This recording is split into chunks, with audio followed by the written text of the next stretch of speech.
अगले मरहले में पता चल जाएगा जी कौन पॉपुलर है कौन नहीं है, फाइनल पता चल जाएगा। इंतखाब है, कोई ये नहीं कह सकता कि पाकिस्तान तहरीक इंसाफ जी बिल्कुल फ़ारग हो गई है, अभी भी ठीक है, नंबर 2 पर है, मौलाना की जमात ऊपर आ गई। लेकिन जहाँ ये सब कुछ हो रहा है वहाँ मुस्लिम लीग नून के अंदर भी कुछ स्ट्रक्चरल इशूज़ हैं जिनके ऊपर मैं चाहूँगा मियाँ साहब उसका ज़रूर जवाब दें और फ़ारूक साहब भी उसके ऊपर अपना ओपिनियन देंगे। मियाँ जावेद लतीफ़ साहब, मैं फ़ारूक साहब से भी पूछूँगा, ज़ाहिर बात है इनका भी वो महबूब जिसे कहते हैं ना टॉपिक है कि जमात आपकी है लेकिन आपका प्राइम मिनिस्टरियल कैंडिडेट कौन होगा। अब वो मैं इसलिए कह रहा हूँ आपसे एडवांस आपको वो बता के इंटीमेशन दे के कि आप लोग किसी एक बात पर वो इत्तेफाक क्यों नहीं कर सकते कि ये शहबाज शरीफ हमारे प्रेसिडेंट हैं, मियाँ नवाज़ शरीफ साहब क्योंकि नाअहल हैं, मरियम बीबी के ख़िलाफ़ केस चल रहा है, तो सादी सी बात है शहबाज शरीफ साहब हमारे प्राइम मिनिस्टरियल कैंडिडेट हैं। इस बात को इतना कन्फ्यूजिंग क्यों बना रहे हैं आप? ज़रा आपकी नज़र करते हैं, कुछ पहले देख लीजिए। अमूमन पार्टी के सदर को बनाया जाता है जो पार्टी को लीड करता है, तो वो शहबाज साहब हमारे सदर हैं, वही हमारे उम्मीदवार हों। जब वक्त आएगा इंशाल्लाह पार्टी की मशावरत के साथ नवाज शरीफ साहब फैसला करेंगे। फैसला प्राइम मिनिस्टरशिप के लिए कौन होगा, मरियम नवाज होंगी। For me I think she will be eligible to contest. जो शाहिद ने कहा है, शाहिद अब्बासी ने कहा है, मैं उसको इंडोर्स करूँ। जब वक्त आएगा इंशाल्लाह पार्टी की मशावरत के साथ नवाज शरीफ साहब फैसला करेंगे।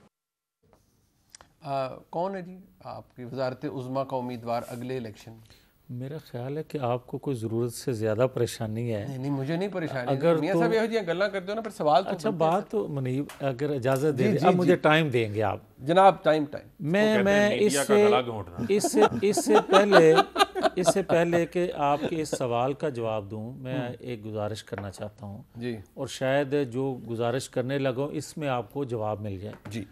ये जो कहा जाता है कि कोई फार्मूला लेकर आता है और उसका जवाब जो जरदारी साहब ने आगे से दिया जी, मैं ये कहता हूँ कि पाकिस्तान के मफाद में क्या ये है कि अवाम के अलावा भी कोई फार्मूला हो कि अवाम के अलावा भी कोई किसी को मुंतखब करे या हटाए। मैं तो हटाने के भी हक में नहीं हूँ कि अवाम की मर्ज़ी के बगैर किसी फार्मूले से किसी को हटाया जाए या लाया जाए। ठीक है। अब मेरी गुजारिश दूसरी ये है कि जो फरमाते हैं फवाद चौधरी साहब, उन्होंने कहा कि इनकी जब ख्वाहिश पूरी नहीं होती तो फिर इस तरह की बातें करते हैं। फिर इसका मतलब है कि कोई ऐसी कुव्वत है ना जो आपकी ख्वाहिश पूरी करती है, किसी और की पूरी नहीं करती। तो आप भी मानते हैं ना भाई, क्यों? यही भाई, जंग भी तो यही है ना, लड़ाई भी तो यही है, जद्दोजहद भी तो यही है कि हम 3.5 साल से जेलें अगर काट रहे हैं तो इस वजह से ही काट रहे हैं ना कि भाई किसी और को ये इख्तियार हक हासिल नहीं है कि आप किसी को पकड़ के लगा दें और किसी को 58(2) के जरिए निकाल दें, या नया तरीका आजकल जो निकाला है 62(3) वाला। अब मैं जो बात करना चाहता हूं, अदम एतमाद लाएं, और आपको क्यों यकीन नहीं है कि आपकी अदम एतमाद की जो तहरीक है वो कामयाब नहीं हो सकती इस प्राइम मिनिस्टर इमरान खान साहब के खिलाफ? क्योंकि देखिए राना सनाउल्लाह साहब कहते हैं आपके कुलीग जो लाए हैं वो निकालें, उधर जरदारी साहब अभी खोखर साहब ने भी बया बता दिया, वो भी कहते हैं जी हमने कहा है जो आप खुद ही निकालें, फलाने को घर भेजें। आपके बहुत से कुलीग्स भी यही बात करते हैं। सरदार याद सादिक साहब फार्मूला लेके जाते हैं मियां नवाज शरीफ साहब के पास, वो भी कहते हैं जी पहले इनको भेजें फिर इलेक्शन फ़ौरन करवाएं। आप खुद भी तो सारा कुछ आगे कर देते हैं ना। अगर इजाज़त दें। जी जी जी। मैं ये नहीं कहता, हम किसी तौर पर इस हक में नहीं है कि लाने वाले निकालें। हम ये कहते हैं कि लाने वाले हट जाएं, लाने वाले अपनी अम्ब्रेला पीछे हटा लें। अच्छा। पाकिस्तानी कौम को आइन कानून में रहते हुए अपोजिशन को अपना किरदार अदा करने दें। ठीक है। और जो आपने सवाल किया है अदम एतमाद का, जी जी, तो आपको भाईजान ये पता होगा, इल्म होगा, जो अभी मुस्तफ़ा नवाज खोखर साहब बात कर रहे थे कि यहाँ तो बिल पास करवाने के लिए, नंबर पूरे करने के लिए भी जिस तरह हांग के लाया जाता है, वो लियाकत आमर लियाकत की आपने गुफ्तगू सुन ली थी कि जिस तरह हमें लाया गया जिस तरीके से। तो मैं ये कहना चाहता हूँ कि अगर तो आप अम्ब्रेला हटाएंगे तो कोई डिमांड नहीं करेगा और ना कोई फार्मूला लेकर आएगा, ना किसी की ये कैपेसिटी होगी।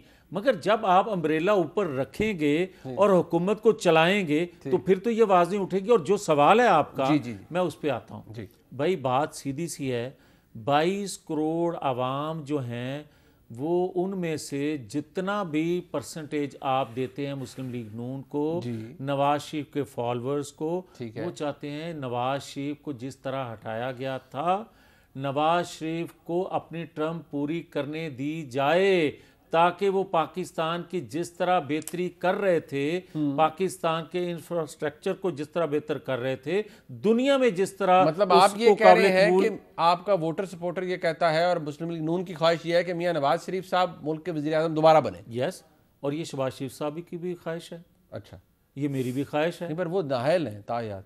यस, सुन लेना तो फिर आप यस मुझे ये बताएं मनीब साहब, एक सेकंड फर्क साहब, मुझे ये बताएं कि क्या 2008 में जब वो आए थे नाहल नहीं थे? हाँ ठीक है, वो हाईजैकर बनाया गया था ना, हुई थी। तो आप इन अदारों को आज़ादाना फैसले करने दिए जाएं तो नवाज शरीफ अहल हैं। ठीक है। अच्छा, मुझे एक बात बता दें, शरीफ अहल है। शायद खाकान अब्बासी साहब दुरुस्त हैं, ख्वाजा आसिफ साहब दुरुस्त हैं, जुबैर साहब दुरुस्त हैं, कौन आपका ये ब्लैक एंड व्हाइट में नहीं बता सकते कि यार आज ये कैंडिडेट है?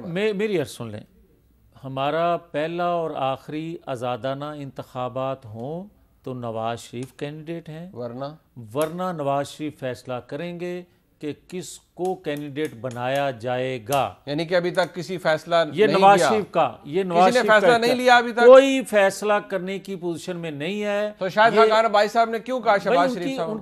उनकी अपनी राय है ना। तो राय केड़ी, सीनियर वाइस प्रेसिडेंट है सर, राय क्या होती है सर? मेरी बात तो सुन लेना, आप अपना फैसला मुसल्लद ना करें। मियां साहब चार तो मौकफ है सर, आप मुझे बताएं ना। आप चाहते हैं कि मियां साहब को एक और शो का आप मियां साहब नहीं डरते शो। अच्छा, मुझे ये बताएं कि क्या नवाज शरीफ पहले और आखिरी मैंने कहा कि इंशाअल्लाह ताला हमारे कैंडिडेट हैं प्राइम मिनिस्टरशिप के, आपने अहलियत की बात की, मैंने उसको जवाब उसका दे दिया।